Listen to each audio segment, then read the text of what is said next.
오늘은 쏠림을 이해해야 된다. 이 얘기를 한번 해보고 싶습니다. 이게 무슨 말이냐? 여러분이 어떤 현상을 믿을 때 제가 항상 귀납적으로 판단하는 건 좀 안 좋다고 했죠. 이게 왜 이 얘기를 하냐면 귀납적이란 건 그 현상을 관찰하는 거잖아요. 근데 그 현상이 이렇게 이어지면 그게 이렇게 계속 이어질 거라는 생각을 하게 됩니다. 귀납적으로 하다 보면. 왜냐면 이제 많은 시간 동안 관찰을 하다 보니까 당연히 그 현상이 강화가 되죠. 내가 보는 시각이. 그러다 보니까 이게 또 선순환을 타고 이게 계속 갈 것 같은데 경제라는 게 사람이 참여를 하기 때문에 되게 재밌는 게 한쪽으로 쏠리면 그 쏠림이 좀 심화되다가 또 반대로 가기도 합니다. 그러니까 결국엔 여러분들이 믿는 현상이 많은 사람이 그거를 믿을수록 사실은 시계의 추가 반대로 간다. 이 얘기를 한번 해보고 싶습니다. 여러 가지 사례를 들어가며 얘기를 해볼게요. 자, 첫 번째로 생각나는 건 제가 2020년 들어서 이 장에서 제일 듣기 싫었던 말이 현금은 쓰레기다 이런 얘기였습니다. 이 말 자체가 어조가 저는 좀 별로인 것 같아요. 쓰레기다, 캐시 스트래시 뭐 이런 식으로 발음하기 좋아서 이렇게 라임을 따서 만든 건지 모르겠지만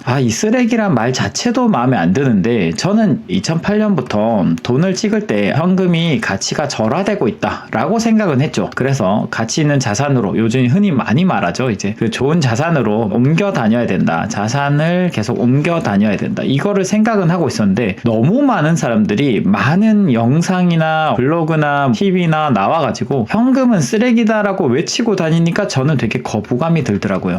저는 약간 본능적으로 너무 많은 사람들이 어떤 현상을 믿으면 약간 거기서 다른 쪽으로 가고 싶어하는 경향이 있습니다. 그게 약간 본능적인 부분이 있어요. 그래서 제가 사실은 제 주식을 누군가가 한 명이라도 동의를 하면 사실 별로 안 좋아해요. 좀 의외죠. 여러분들은 만약에 주식에 투자를 했을 때 누군가에게 의견을 물으면 그 사람이 동의를 해주면 기분이 좋잖아요. 근데 저는 사실 누군가가 그거 싼 거 같아 라고 하면 거부감이 들어요. 이거를 조금 이해를 해야 됩니다. 그래서 현금은 쓰레기다 얘기를 계속 이어나가 보면 현금은 쓰레기다라는 얘기를 너무 많이 했잖아요. 그래가지고 실제로 현금이 너무 많이 남발되고 있긴 했죠. 많이 찍어내고 있었고 그게 많이 풀리긴 했기 때문에 그런 문제가 있긴 했지만 그런 현상이 2020년에 많이 회자가 되고 이렇게 2021년에 주식이 오르고 하면서 요렇게 될 거다. 현금은 쓰레기다라는 주제가 너무 강해지다 보니까 지금은 현금이 정말로 중요한 아주 가치 있는 자산이 돼버렸죠. 왜냐? 지금은 주식을 사기에 현금만한 게 없거든요. 그래서 이럴 때는 또 cash is king이라는 또 이런 얘기를 하게 됩니다. 그러니까 사실 돈을 찍고 있는 현상 자체는 뭐 옛날부터 있었던 거예요. 근본이 이제 끝나고 나서부터 그 뒤부터 돈을 제대로 찍기 시작한 그리고 최근 들어서는 2008년 이후부터는 돈을 계속 찍고 중간에 한번 조금 줄이긴 했죠. 그렇지만 전반적으로 계속 늘어나가고 있는 우리 경제가 지금 그렇게 흘러가고 있는 건 당연한 사실입니다. 당연한 사실인데 이게 정말로 어떨 때는 그래도 현금이 중요한 가치를 가질 때도 있고 어떨 때는 정말로 쓰레기 같아 보일 때가 있는데 이 두 가지가 왔다 갔다 한다는 걸 인지하지 못하고 내가 너무 여기에 쏠려 있다. 다 같이 이거를 말하고 있으면 좀 불안해해야 된다는 거죠. 다른 얘기를 한번 또 해볼게요. 또 생각나는 건 이번 장에서 많은 것들을 생각하게 되는데 삼성전자. 자, 삼성전자 같은 경우에 사람들이 어떻게 얘기를 했냐. 주로 많이 말한 것들은 뭐냐면 삼성전자가 망하면 한국이 망하는 거다. 그러니까 어차피 삼성전자는 망하지 않는다. 단순한 캐치프라이즈를 되게 다들 좋아하는 것 같아요. 왜냐, 이거를 열심히 공부할 생각은 없고 단순하게 받아들여지는 거는 딱 받아들여지니까요. 그래서 삼성전자는 절대 안 망할 거고 예전에도 계속 잘 성장해왔고 앞으로도 성장할 거다. 사실은 반도체 사이클을 탔어요. 타다가 이제 치킨 게임이 끝나고 삼성전자가 좋아지는 국면이라서 그런 건데 그거에 대해서 큰 고민 없이 삼성전자가 망하면 한국이 망하는 거고 나는 꾸준히 삼성전자를 모아갈 거야 라고 해서 그 현상이 너무 강화가 됐죠. 너무 강화가 되다 보니 돈이 거기에 몰리고 그러다 보니까 구만전자 이런 걸 내다 보다가 회사는 실제로 좋아지고 있는데 주가는 꺾이고 있죠. 이게 왜 그러냐? 너무 많이 쏠려서 그렇습니다. 제가 항상 말하지만 가격은 항상 가치와 가격과의 괴리를 항상 봐야 되고 가격이 너무 많이 멀어지면 다시 내려가기도 하죠. 그래서 펀더멘탈이 좋아지는데도 주가가 빠지는 이상한 현상. 그러니까 처음 주식한 사람들 입장에서는 아니 회사가 좋아지는데 왜 주가는 거꾸로 가지? 이런 생각을 하는데 오버밸류가 됐었다는 걸 모르는 거죠. 그러니까 이 쏠림 현상을 이해해야 됩니다. 또 한 가지를 생각을 해보자면 이런 것도 있죠. 예전에 부동산이 안 될 때도 있었어요, 여러분. 아시죠? 2011년에 미분양, 청라, 송도 이런 데도 미분양 나고 막 미분양이 너무 많이 나가지고 부동산 2013년에는 실제 2014년, 2014년이 바닥이었다고 저는 수도권 부동산. 물론 이제 지역마다 달랐기 때문에 수도권만 보면 수도권 부동산은 이쯤이 바닥이었다고 생각을 하는데 그 당시에는 되게 부동산에 대해서 안 좋은 시선이 많았습니다. 당연히 우리나라 인구 이런 문제, 인구 문제부터 시작해서 항상 있는 팩트예요. 팩트. 인구 구조가 어떻게 될 건지는 지금도 똑같고 과거에도 똑같은 전망이 있었습니다. 그런데 그게 일본에 빗대고 해가지고 부동산 절대 안 돼. 부동산은 이제 안 되는 자산이다. 라고 다들 믿었고 그 당시에 그래서 미분양이 났죠. 안 그러면 누군가가 투자를 했겠죠. 그래가지고 그러고 있다가 그렇게 쏠림 현상이 부동산은 아니다. 이러다 보니까 여기서 엑소더스가 일어났고 그러다 보니까 이게 또 반대로 부동산이 안 지어지다 보니까 부동산이 이제 점점 필요해지는 상황이 됐고 사람들이 가격도 오르고 부동산도 공급도 좀 적고 하다 보니까 이제 모자라니까 다시 부동산이 올라가고 그러면 이제 이런 얘기는 쏙 들어가죠. 뭐 인구 구조 일본처럼 된다 여러 가지 이런 일들도 다 쏙 들어가고 부동산은 과거부터 올라왔다. 사실은 10년 오르고 10년 내리고 10년 오르고 10년 내리고 뭐 이런 식이었는데 과거부터 올라왔다. 그래 이제부터 부동산 무조건 되는 거야 라고 또 다시 믿는. 그러니까 이게 여기에 갔다가 부동산 잘 된다라는 현상을 믿다가 또 안 된다라고 믿다가 디테일은 중요한 게 아니라 제가 말하고자 하는 건 항상 공존하고 있는 팩트가 있어요. 예를 들면 제가 예전에 제지 투자를 했었던 적이 있는데 제지하면 떠오르는 거 이제 종이 누가 써? 이것 때문에 제지업의 PR이 기본적으로 낮게 평가가 되죠. 그렇지만 이거는 당연한 믿음인 건데 어떨 때 만약에 제지 회사가 이익이 안 날 때는 이런 믿음이 강해지고 이익이 나면은 이런 게 숨겨집니다. 그러니까 여러분들은 하나의 현상만 그냥 믿고 그거를 계속 강화해 나가는 그러니까 믿음만 계속 강화해 나갈 게 아니라 사실은 우리의 심리가 팩트는 그대로인데 이걸 바라보는 관점이 긍정적이었다가 부정적이었다가 이렇게 왔다 갔다 한다는 걸 이해를 해야 된다는 겁니다. 이거는 이제 물론 제가 항상 말하죠. 제 투자 스타일에서 그렇습니다. 그러니까 요약을 하자면 이렇습니다. 여러분들은 볼 때 어떤 현상을 이해하면 현상을 그냥 받아들이고 그 현상이 앞으로도 계속 될 거라는 믿음이 있어요. 근데 보통 우리가 이거를 받아들이고 계속 될 거라고 믿으면 그게 이제 전반적으로 세계에 다 퍼지잖아요. 대중적으로 퍼진다. 그 말은 뭔 말이냐면 그 믿음이 너무 강해졌다는 겁니다. 그렇게 강해지면 경제적으로 수요와 공급 문제도 있지만 가격의 문제가 있는 거예요. 주식을 따지자면. 그러면 그걸 너무 믿는 사람이 많아지면 제가 예전에 테슬라 얘기했던 이유도 너무 많은 사람들이 테슬라가 잘 될 거라고 믿기 때문에 테슬라가 잘 되는 거와는 별개로 주가가 너무 같기 때문에 이렇게 꺾일 수 있다라고 얘기한 거지 테슬라가 뭐 안 될 거다라고 말한 건 아니에요. 물론 경제적으로도 여러 가지 도전을 받을 겁니다. 그래서 저는 이 얘기를 하고자 하는 거는 뭐냐면 한쪽으로 현상을 너무 믿지 말라는 거죠. 항상 팩트를 보면 밸런스 된 거를 한번 찾아봐야 됩니다. 항상 모든 일은, 모든 주식은, 모든 투자는 좋은 점이 있고 나쁜 점이 있습니다. 그게 팩트가 항상 있어요. 있는데 그걸 내가 못 보는 것 뿐입니다. 긍정적인 상황이 되면 좋은 점만 보게 되고 부정적인 상황이 되면 안 좋은 점만 보게 되죠. 그렇지만 남들이 좋은 점만 볼 때는 안 좋은 점을 보고 안 좋은 점만 볼 때는 좋은 점만 봐라. 요 얘기를 하고 싶었습니다. 그래서 여러분들이 앞으로 주식을 계속 해나가면서 본인에 대한 확신이 점점 강해지면 사실은 어떤 종목을 누군가에게 얘기했을 때 그 사람이 반대한다? 사실 이것도 바닥은 아니에요. 반대한다가 아니라 싫어한다. 이런 게 바닥이 아니라 그거는 이제 판지 얼마 안 됐다는 거죠. 무관심이 사실 제일 좋은 겁니다. 내가 이 얘기를 했는데 그 사람이 관심도 없다.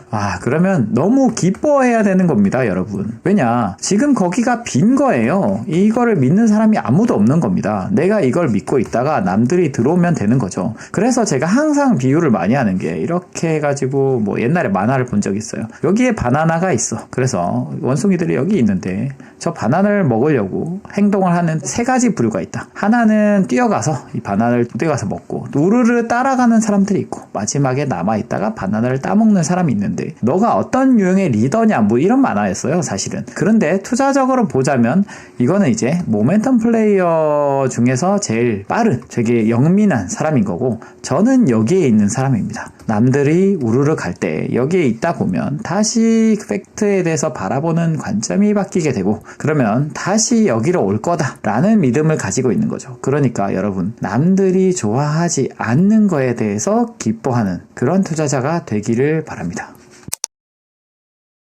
자, 요즘 주식시장이 계속 내려가고 있죠. 떨어졌다가 조금 괜찮은 것 같더니 훅 떨어졌다가 이런 식으로 계속 하향세를 그리고 있습니다. 기존에 내려왔던 하향세가 이런 느낌이었다면 이제 이렇게 내려가고 있는 거죠. 그러다 보니까 이런 상황에서는 조금 다 용기가 있었는데 갈수록 이제 용기가 없어지는 국면이 생기길래 무슨 말을 할 수 있을까 하다가 하나 생각이 나서 얘기를 하게 됐습니다. 여러분들이 작년 내내 많이 들렸던 말이 장이 이렇게 올라가다 보니까 사람들이 주식시장, 자산시장, 그리고 증시 이런 거는 항상 우상향을 해왔다. 주 논리로 이제 제가 예전에 말했던 뭐 돈을 계속 찍고 있으니까 계속 우상향을 할 거다. 그러니까 중간중간에 겁먹지 말고 살아. 그 얘기가 올해까지도 얘기가 됐었던 것 같아요. 이게 조금 내려가는 상황이었기 때문에 다들 이렇게 갈 거라고 생각을 했겠죠. 그래서 이렇게 되더라도 이렇게 갈 거다. 그러니까 계속 우상향하니까 겁먹지 말고 항상 살아. 언제든지 살아라는 논리를 피는 근거로서 많이 사용이 되었던 것 같습니다. 그래서 이런 국면에서는 앞으로 계속 올라갈 거다라는 논리를 폈는데 이제 이런 국면이 되니까 이게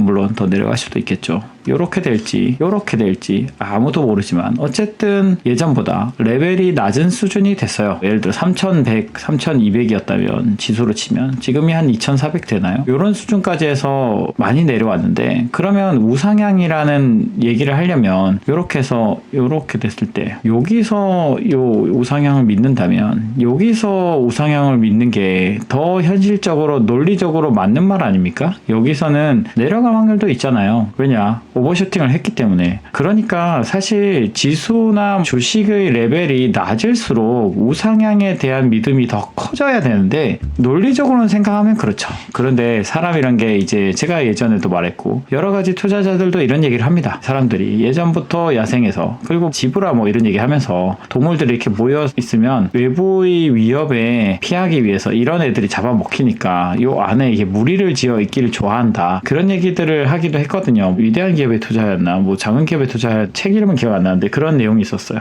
그런 것처럼 우리는 이제 무리에 속하려는 생각이 있는데 저는 이렇게 생각합니다. 제가 저번에도 말했죠. 저는 저와 동의하는 사람이 많을수록 불편해진다고요. 지금 생각해보면 물론 항상 바이가 셀 만큼 있기 때문에 항상 매매가 일어나죠. 그렇지만은 그 넘버 오브 바이 그러니까 큰 손 코스톨라니는 그런 얘기했죠. 손이 큰 사람 손이 작은 사람 작은 데서 큰 데로 옮겨진다 이런 얘기도 하긴 했는데 어쨌든 간에 개수는 적은 상황입니다. 바이 하려는 사람이 많겠어요? 셀 하려는 사람이 많겠어요? 당연히 셀 하려는 사람이 많죠. 1번 셀을 지금 하고 있거나 셀을 할 예정이거나 아니면 셀을 하는 건 아닌 것 같은데 홀드하고 있는 사람들 이 모두가 사실은 주가가 더 내려가면 다 같이 셀할 사람들이죠. 그러니까 내 반대편에 전부 셀할 사람밖에 없고 바이하는 사람은 숫자로 보면 적은 상황이거든요. 그러면 코스톨라니의 격언이든 누가 생각하든 어떻든 간에 작은 손에서 큰 손으로 옮겨가면 주가는 이렇게 바닥을 다진다. 코스톨라니는 이렇게 말했고 우리가 일반적으로 생각해봐도 이제 더 이상 팔려는 사람이 없고 그럼 이제 이 사람들은 신념이 깊은 사람들이잖아요. 그럼 이거 홀드를 다들 할 텐데 홀드가 있고 셀이 거의 안 나오기 시작하면 바닥을 다지는 거잖아요. 수요와 공급만 생각해보면 간단하게 생각을 해봅시다. 경제 전망이 어떻고 이거 경제 전망을 우리가 어떻게 맞추겠습니까? 그런 얘기를 하죠. 버핏도 자기도 모른다는데 우리가 어떻게 알겠습니까? 우리가 알 수 있는 건 어떤 경제 상황이든 간에 그것을 잘 헤쳐나갈 수 있는 기업을 골라서 그걸 아주 싸게 사서 기다리는 거 이거 말고 할 수 있는 게 없잖아요. 경제 상황을 어떻게 맞춥니까? 경제가 돌아설지 아닐지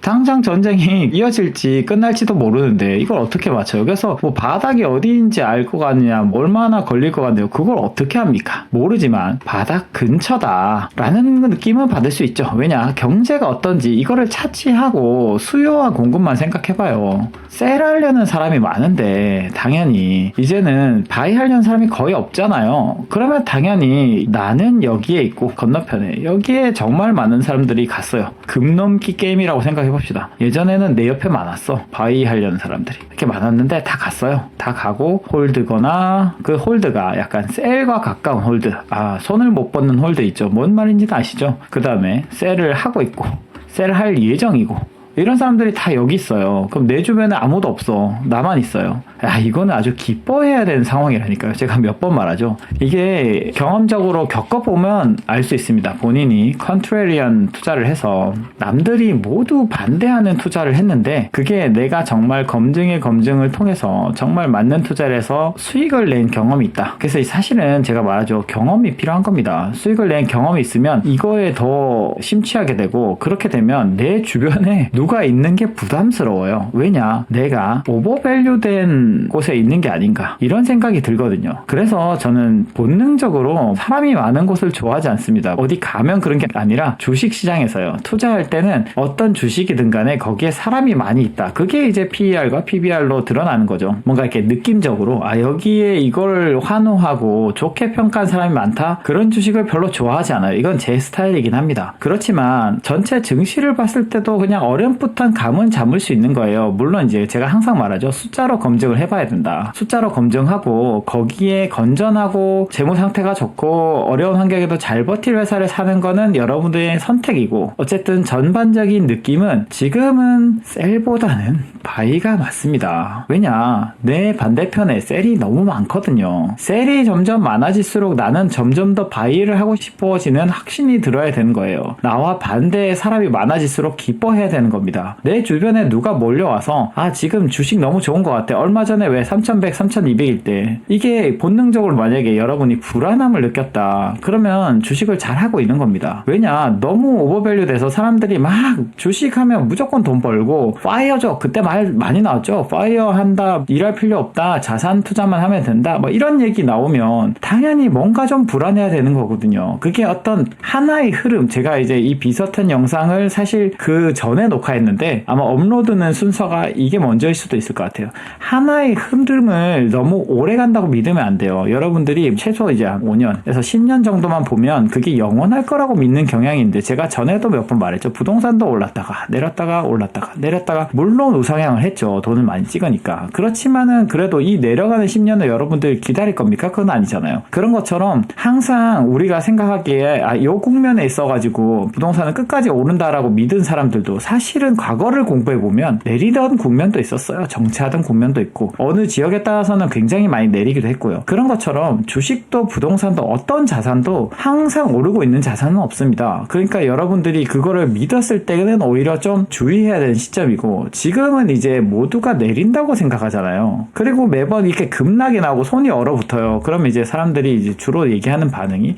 좀 신중해야 된다. 이제 정말 리세션, RA 공포, 리세션으로 갈 수 있다. 그게 그렇게 될지 안 될지 어떻게 합니까? 우리가 이게 꺾일 줄 알았어요? 마찬가지잖아요. 더 오를 줄 알았잖아. 반대로 지금도 끝까지 밑으로 내려갈 것 같지만 그거 어떻게 할까요? 여러분들이 할 수 있는 일은 그저 싼 주식. 그렇지만 굉장히 건전한 회사. 이거를 싼 가격이면 감사합니다 하면서 사는 수밖에 없습니다. 그렇게 하다 보면 또 다시 싼 주식이 재평가를 받는 날이 오겠죠. 그러니까 크게 보면 전에도 SN 얘기를 했지만 뭐 주식도 있고 부동산도 있고 해외 어디 주식도 있고 다 비교해봐야겠죠. 그래서 그 에셋군 중에서 코리안 스탁이라는 이 주식을 또 보고 또 그 안에서도 얼마나 싼 게 있는지 보고 해가지고 그 중에 잘 샀다 그러면 그냥 기다리면 되는 거예요. 그러니까 너무 어렵게 생각하지 마시길 바랍니다. 겉으로 보이는 오르는 경제 상황, 내려가는 경제 상황 이거 우리가 본다고 그 당시에 올라갈 줄 알았지 이런 상황이 벌어질 줄 누가 알았겠습니까? 반대로 이 내려가는 거 여기서 꺾일지 더 내려갈지 이거는 아무도 모르는 거예요. 대신 제가 말하죠. 수요와 공급은 알 수 있다. 지금은 다 셀에 많이 몰려가 있기 때문에 나는 그 반대 입장을 취하는 게 왜냐? 여러분들 믿었잖아요. 여태까지 계속 믿었잖아요. 계속 돈을 찍어내기 때문에 어쨌든 S&P는 올라갔다. 뭐 이런 얘기들을 했죠. 코스피도 올라갔다. 이런 얘기를 다 얘기했었는데 왜 이제 와서 그거를 믿지 않는 건가요? 뭐 똑같은 상황들이 뿐인데 과거를 돌이켜보면 이렇게 올라갈 때는 믿다가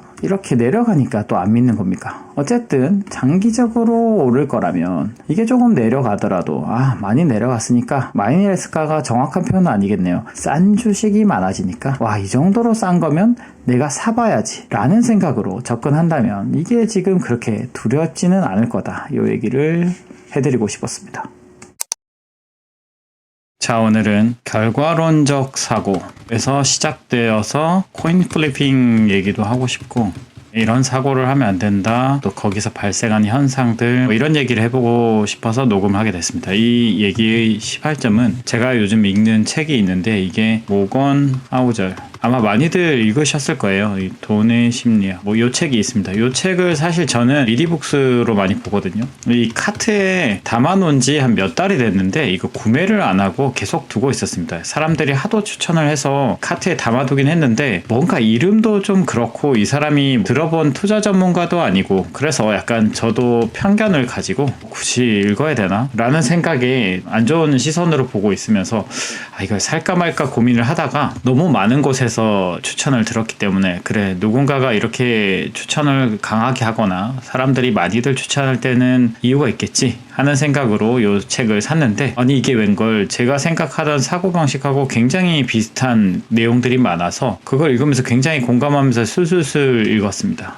여기서 이제 제가 크게 공감한 거는 이런 내용인데요. 이런 겁니다. 여러분이 만약 어떤 사람의 성공기 혹은 기업의 성공기를 듣는다고 치죠. 그러면 어떠한 과정을 통해서 얘가 성공했다라고 돌이켜보면서 반추하면서 분석을 하는데 개별적 분석이 큰 의미가 없다는 얘기를 하는 겁니다. 왜냐하면 사람의 성공이든 기업의 성공이든 굉장히 많은 부분들이 우연히 작용을 하기 때문에 뭐 주 내용이 이런 거였죠. 빌 게이츠가 사업을 잘할 수 있었던 건 중학교 때 선생님이 컴퓨터를 그 당시 없었던 컴퓨터를 그 중학교에 렌트해가지고 보급을 시켜놨기 때문에 가지고 놀다가 사업을 하게 된 그 당시 컴퓨터 개수가 엄청 적었기 때문에 타고난 운이 작용을 했다. 스스로도 인정을 했다. 또 한편으로 이 사람과 친한 제 3의 인물 동업을 한 딴 분이 계신데 제 3의 인물이 있었는데 빌 게이츠는 항상 이 친구랑 사업을 하고 싶어 했대요. 그래서 이 친구랑 같이 우리 이런 비전을 가지고 있어 하면서 항상 서로 되게 죽이 잘 맞았는데 이 사람이 그 중학교 때였나 고등학교 때였나 암벽 등반 같은 걸 하다가 거기서 이렇게 떨어져서 죽었다고 합니다. 그래가지고 성공을 하지 못했다. 만약에 이 사람이 살아 있었으면 같이 성공한 누군가가 됐을 거다. 그러니까 이것도 굉장히 고등학교 때 암벽 등반에서 떨어질 확률 뭐 이렇게 계산해가지고 이 사람이 그런 불행을 맞이할 확률도 굉장히 낮고 이 사람이 중학교 때 그런 학교를 다닐 확률도 굉장히 낮은데 그 낮은 우연들이 작용을 해가지고 성공을 이루기도 하고 실패가 나오기도 하기 때문에 굉장히 많은 부분이 우연히 작용한다. 그러니까 하나의 케이스를 봐서는 과연 그것 때문에 성공했던 것인가 라는 걸 알 수가 없다 라는 내용이죠. 저도 이 내용에 굉장히 동감을 합니다.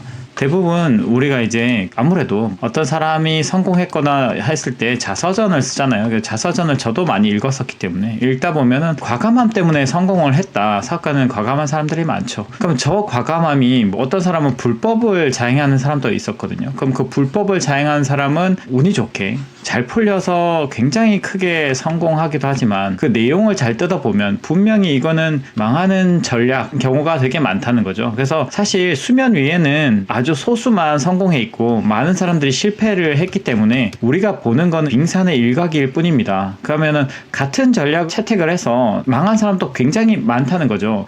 여러분들이 보시다시피 벤처기업 인터뷰한 사람들만 보면은 저렇게 해서 역시 성공하는구나 라고 생각하겠지만 정말 많은 사람들이 벤처기업을 시도하고 그 확률 수치로도 여러분들 알잖아요. 굉장히 많은 사람들이 망하고 있고 그럼 그 사람들은 뭐 그런 시도를 안 했냐 그런 노력을 안 했냐 아니죠. 다들 했지만 어떤 사람은 운이 좋게 잘 풀린 거고 어떤 사람들은 그렇지 않은 겁니다. 그래서 사실 저는 투자라고 하면 동일하게 생각하는 경우가 많아요. 제가 예전에 있던 회사도 비상장 투자도 하고 상장 투자도 했는데 비상장 투자는 되게 많은 부분이 깜깜입니다. 일단 재무가 형성이 될 수가 없죠. 상장 회사는 재무라는 것이 굉장히 많은 실적들이 쌓여가지고 밸런시트에 나타나는데 비상장에서는 그런 경우가 좀 드물어요. 이제 비상장 투자를 한다 하면 상장 직전에 있는 걸 투자하기도 하겠지만 보통 이제 씨앗 단계 엔젤 투자도 있을 거고 제가 정확하게 모릅니다. 뭐 시리즈 A, B, C 하잖아요. 뭐 근데 굉장히 낮은 단계일 때 투자를 한다는 건 알 수가 없거든요. 그래서 이 투자가 되게 다릅니다. 저는 상장 투자를 잘할 자신 그리고 상장 투자 중에서도 아주 일부를 잘할 자신이 있지만 저에게 이걸 해보라 그러면 저는 못할 거예요. 왜냐하면 이거는 굉장히 많은 부분을 미래를 예측을 해야 되는데 저 사람이 이러저러한 자질을 가지고 있어서 성공하겠지라고 베팅을 한다고 해서 성공을 할까요? 그래서 왜 벤처기업 투자는 이렇게 많은 풀을 던져놓고 그 중에 하나가 먹여 살린다 이런 얘기도 하잖아요. 제가 정확하게는 잘 모르지만 어쨌든 주변에 투자 지인들이 많기 때문에 얘기 들은 바로는 그렇습니다. 그러니까 이게 포트폴리오 매니징이랑 좀 많이 느낌이 달라요. 물론 이제 포트폴리오 매니징도 블랙스완처럼 되게 많은 부분을 안전하게 투자를 하고 아주 조그만 거를 긍정적인 블랙스완을 출현시키는 뭐 투자를 하는 사람도 있죠. 그렇지만 대부분 이제 우리가 흔히 같이 투자를 한다고 치면 요거보다는 어느 정도 검증되고 좀 싼 종목, 그런 종목 위주로 건전하고 안전하게 투자를 하는데, 그러니까 이제 좀 현재 가치가 어느 정도 가지고 있는 거죠. 근데 여기는 거의 미래 가치잖아요. 그래서 이 미래 가치를 알아낸다는 게 어렵고, 그 얘기를 왜 하냐면 그래서 결국 알 수가 없다는 겁니다. 알 수가 없다. 그러니까 제가 이 얘기를 하게 된 동기는 그 책을 읽은 것도 있지만 하나 영상을 본 게 있어요. 종종 얘기하는 테슬라, 나는 테슬라입니다. 뭐 이런 기획이 있거든요. 이 채널을 보는데 자기가 어떻게 해서 이 회사를 투자했고, 자기가 뭐 자동차 디자인을 봤더니 어쨌고, 2013년에 뭘 어떻게 알았고, 2016년에 어떻게 알게 됐고, 자기 어떤 전기처럼 내가 이렇게 저렇게 해서 그때 뭐 2019년에 투자했는데 3분의 1 토막이 났는데 거기에 또 배팅을 더해가지고 자기가 이렇게 해서 성공했어 라는 얘기를 하는 건데, 저는 사실 이분에 대해서 뭐 안 좋은 감정을 가진 게 아니라 많은 부분들이 코인 플리핑이랑 다를 바가 없다. 동전 던지기 고수가 나타난 거예요. 테슬라 투자 하나를 봐서 어떤 사람이 잘했냐 못했냐, 많은 모수가 있으면, 모수가 많으면요, 당연히 그 중에서는 우연과 많은 확률들이 겹쳐서 굉장히 동전을 잘 던지는 사람이 나온 거죠. 헤드만 계속 10번을 던지는 사람이 나올 수도 있는 겁니다. 그럼 헤드만 10번 던진 사람이 나 이렇게 해서 손목을 스냅을 이렇게 썼더니 이거 성공했어 라고 말하는 거랑 크게 다르지 않다. 왜냐, 이 사람이 과거에 다른 투자를 해가지고 내가 포트폴리오를 이렇게 매니징한다라는 말을 한 게 아니라 어떻게 했고, 뭐 여기에 전기를 엄청 다 읽었고, 그 사람이 어떻게 해서 성공할 거라는 확신을 했고, 뭔가 이 종목 하나에 대해서 자기가 확신을 했다는 건데, 그렇게 해서 성공하지 못한 얼마나 많은 사업가들이 있습니까? 물론 전기차 분야에 한정한다면 제가 다 모르기 때문에 알 수 없겠지만, 많은 분야에서 많은 사람들이 저런 시도를 하지만, 물론 이것도 지금 향후에 어떻게 될지도 모르는 상황이죠. 근데 그 중간에 이제 어느 정도 주가의 상승이 있었다는 것만으로 내가 이렇게 해서 성공했으니 당신들도 할 수 있어, 그리고 사람들도 그걸 갖다가 와 되게 대단하다, 저때 저걸 발견했다니, 뭐 아마존 얘기도 하고, 뭔가 이런 몇 종목으로 과거에 내가 이렇게 저렇게 해가지고 이렇게 해서 성공을 했는데 너네도 할 수 있어, 투자는 이렇게 하는 거야 라고 말한 것이 저는 순전히 결과론적 사고라고 생각합니다. 그래서 제가 항상 얘기하지만 투자란 건 이 과정이 괜찮은지, 내가 포트폴리오 운용하는 방식을 계속 개선하는 거지, 뭔가에 투자를 했던 걸 그대로 카피해서 A를 했던 걸 B에다 쓰고 C에다 쓰고, 그리고 그 종목을 주변과 비교하는 게 아니라 이것만 딥하게 파가지고 얘가 어떻게 될 거다 이런 식으로 미래를 생각해내고 이렇게 상상해보고 이렇게 하는 투자가 저는 건전하진 않다. 왜냐면 기업의 성공과 사람의 성공에는 항상 많은 변수가 개입이 돼요. 그래서 그거를 어떻게 될 건지를 내가 상상해 보는 건 좋지만, 그게 많은 기업에 대해서 혹시 그러면 대입을 한번 해보십시오. 한 20개의 기업의 미래를 한번 상상을 해보고 그게 향후에 어떻게 펼쳐지는지 한번 보십시오. 그게 내 생각대로 가는 경우 거의 없을 겁니다. 저도 그랬거든요. 그러니까 저는 이렇게 생각합니다. 투자라는 거는 사실은 현재 가치가 굉장히 중요하고, 거기에 이제 미래 가치를 어느 정도, 만약에 비즈니스 모델이 굉장히 탄탄해서 확률적으로 조금 뭐 그럴 수 있다라고 하면 요거를 좀 포함시킬 수 있겠지만, 요거를 포함시킬 수 있는 거 굉장히 역량이 대단한 거라고 생각을 해요. 그 다음에 거기에 속하는 기업도 많이 없어요. 버핏이 이렇게 한다는 건 굉장히 많은 고민과 많은 경험을 통해서 이 미래 가치를 포함을 시키는 건데, 저는 이 부분에 대해서 좀 자신이 없거든요. 그래서 요거를 하는 거를 더 잘합니다. 현재 가치 혹은 이 회사가 가지고 있는 인트린식 밸류에 비해서 이거는 좀 싼 것 같은데, 약간 이런 투자는 저에게는 있어서 좀 쉬운데 미래를 예측하는 건 좀 어렵다. 그래서 제가 오늘 얘기하고 싶었던 게 여러 가지가 섞여서 들어왔지만, 결과적으로 하고 싶은 얘기는 결과론적 사고를 좀 지양을 해야 된다는 거죠. 결과론적으로 저랬으니까 저렇게 된 거야, 그러면 거기서 원인과 결과를 뽑아내서 다른 투자에도 적용을 하려고 하는 시도를 다들 해볼 수는 있겠지만, 그게 맞아 들어가기가 참 어렵다, 예측이란 게 들어가면. 그래서 최대한 예측이란 거를 좀 줄이고, 어떻게 하면 이 회사가 가진 본질적 가치를 이제 사람들의 의견에 따라서는 이제 미래 가치도 넣기도 하는데, 저는 많은 비중이 여기에 있다고 생각을 합니다. 그래서 그거에 비해서도 싸다라고 생각하면 미래를 내가 생각했던 것들이 이제 도와줄 수는 있는 거죠. 그래서 저는 그쪽을 좀 쉽게 생각하고, 그래서 제가 추구하는 방식에서는 결과론적 사고를 지향하는 게 좀 낫다. 그래서 투자에 있어서도 한 가지 종목 혹은 두 가지 종목으로 굉장히 일가를 이룬 사람들을 너무 따라 하려고 할 필요는 없다. 내가 하고 있는 방식이 과연 이게 건전한 방식인지, 많은 케이스에 적용이 되는지를 고민해보고 투자하는 것이 더 낫다고 생각합니다.